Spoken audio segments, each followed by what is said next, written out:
I'm gonna tell you a story, but the first thing you have to understand is time doesn't work the way you think it does. You go here, I'll call the one who's talking to you. Welcome to the cult. So, let's start this out with I'm gonna try to once again physically manifest as an Arahant mantra. What that means is Zaraka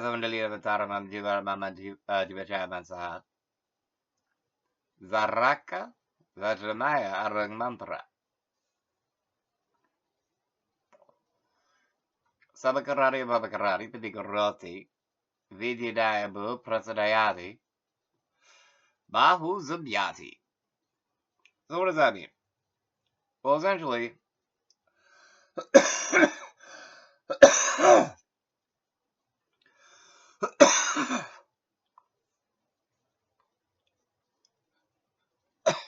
I don't know if it fully works this way. It'd be cool if it does. But adamantine arang mantra. So like an adamantine spell. Like literally turn it into an actual spell. That's actually the goal of what I'm trying to do right now. Isn't that neat?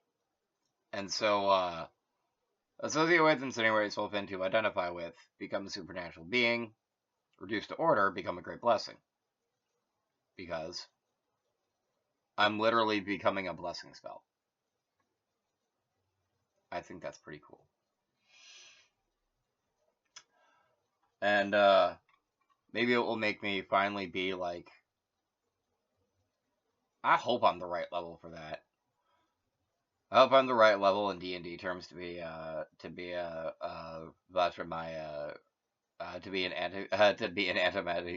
adamantine weapon. Is my entire body a supernatural weapon yet? Somebody please tell me. I need a game master like that. I'm pretty sure it counted like that actually a while ago. Honestly, if I'm being like, if D&D rules actually like do apply to me in real life in terms of being a monk, then I think I hit for my like full body magical weapon status like a while ago. Probably happened like sometime before or after I hallowed all of my bones. Like the ridiculous man I am. Alright, so there's that. And now I'm going to get into the homunculus because I'm getting towards the end of rewatching Fullmetal Alchemist Brotherhood. Oh yeah, I also because I feel like that's how it's supposed to work, tried to set it up so like the planet has a gate that like I use my Philosopher's Guard and Tarkika Mundi, etc. to like pay the tolls for it to open. So it could like open and then become an eye because that's basically how the gates in Fullmetal Alchemist work. And then did the same thing, in theory at least, to the Kunavara Svagadvara on like last year, that I also like reopened on the 9th of January this year. So they could like look at each other and like have good things happen. Because like when it's done in a not shady way, like when it's done not in the way that the Dwarf and the Flask did it in Fullmetal Alchemist, that's supposed to be like one of the most baller things ever. But the thing is, the Dwarf and the Flask took what's supposed to be like one of the most baller things ever, and the fact that he hated humans and he just knew more about alchemy than humans, to just be like, yeah, humans can do this. I'm gonna do it because like they have souls, and I just basically like look at humans as souls in meat sacks. And that's basically how Father from Fullmetal Alchemist thought. That's why, you know, Fullmetal Alchemist ends the way it does. Because, like, a homunculus is doing that by, like, sacrificing, like, 50 million human souls because he thinks he's, like, hot Kita. And that's why Fullmetal Alchemist Brotherhood ends the way it does, actually. Anyway, at least in my opinion.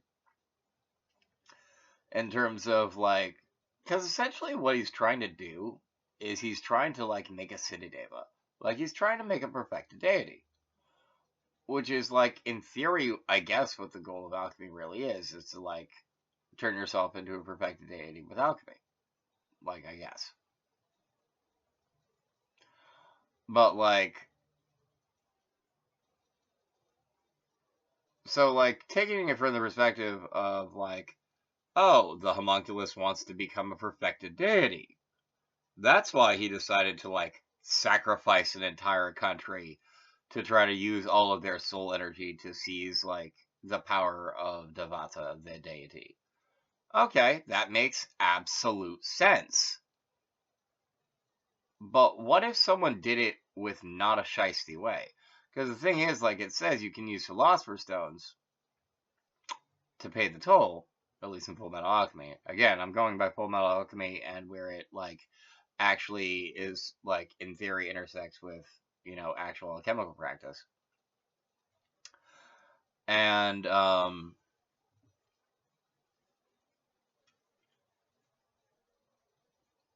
like, essentially, that's what he basically makes himself into an Asiddhideva. He basically makes himself into a false perfected deity. Uh, One might argue because he wasn't able to finish the ritual. I argue because he just did it wrong to begin with.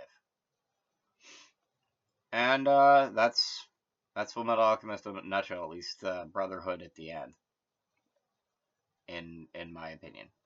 Again, this is my opinion.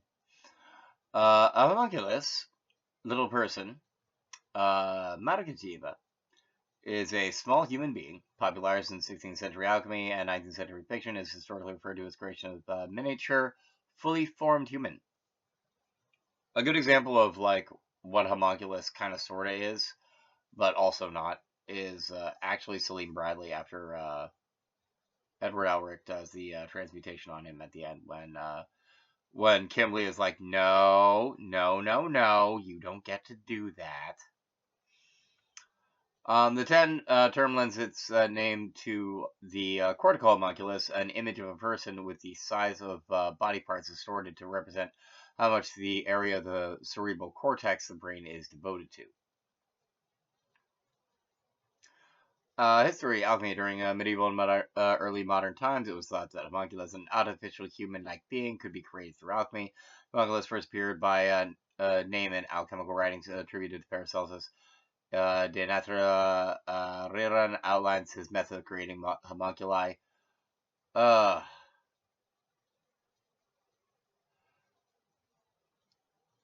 the Retos sperm of a man be putrefied by itself in its sealed cucurbit for 40 days, with the highest degree of putrefaction in the horse's womb. And I'm gonna stop there because, like, I've read the rest of it. It's bad disgusting. I'm not gonna, like, burden you all with knowing too much more about that. The fully grown homunculus was supposedly greatly skilled in art and can create giants, dwarves, and other marvels. As through art they are born, and therefore art is embodied and inborn in them, and they need learn learn it from no one. And that's also exactly why in Full Metal Alchemist Brotherhood, why the homunculus that ended up making other homunculi essentially was able to give so much knowledge to, like, the other alchemists of Xerxes. And that was the thing about homunculi. Like, I guess part of the reason an alchemist made a homunculi is because, like, by making it, it allowed them to learn more about alchemy. Because, like, it was, like, a pure being. Like, it was something that came into the world from alchemy, and so, in theory, like the way it was supposed to work, they just, like, knew a ton about it. Comparison made with several similar concepts in the writing of early alchemists. Although the actual word homunculus was never used, Carl Jung believed that the concept first appeared in the visions of Zosimos, written in 3rd century AD. In the vision, Zosimos encounters a priest who changes into the opposite of himself, into a mutilated anthroparion. The Greek word anthroparion is similar to homunculus, a diminutive form of person, a little man, little person, turned into a little one. He becomes Schmallen. He became a Schmallen. Zosimos subsequently encounters other anthroparia in his dream, but there is no mention of the creation of artificial life. In his commentary, Jung equates the homunculus with the Philosopher's Stone and the inner person in parallel with Christ. Oh, alrighty. In Islamic alchemy, Taqwin was the goal of certain Muslim alchemists and is frequently found in writings of Jabiri Corpus in the alchemical context. Taqwin refers to the artificial creation of life, sparring the full range of the chain of being, from minerals to prophets, imitating the function of the demiurge. Wow, it's a mini demiurge. That's wild. One set of instructions for creating animal life found within the Jabiri Kitab al-Tajmi involves finding a vessel shaped like the animal and combining the animal's bodily fluids within it, then placing the vessel at the center of a model of a celestial beer as heat is applied to it. Some of the alchemists believe that these methods originated somewhere in India or Southeast Asia. Yeah, there's a lot of stuff. There's a lot of stuff about alchemy in Sanskrit, so honestly, it wouldn't surprise me. It wouldn't surprise me if like a lot of alchemy stuff happened like just in India. Just wouldn't surprise me. Do I know it? That's how it worked? No, I don't. I don't know that at all. But it wouldn't surprise me. Anyway, that's what I got for now. Thank you for watching. Please feel free to like, share, comment, and subscribe.